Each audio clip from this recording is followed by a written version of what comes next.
Here I have Renault Captur, and let me show you how to change language of the following car.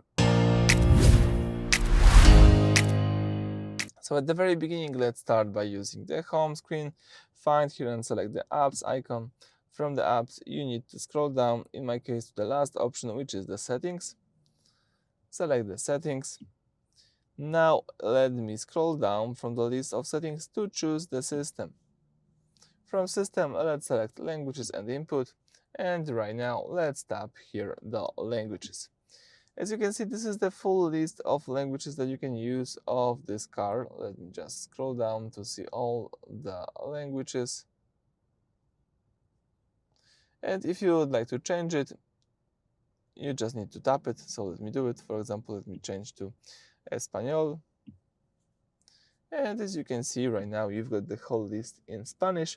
If you would like to go back to the English one, let's tap idiomas. And from idiomas, let me select English.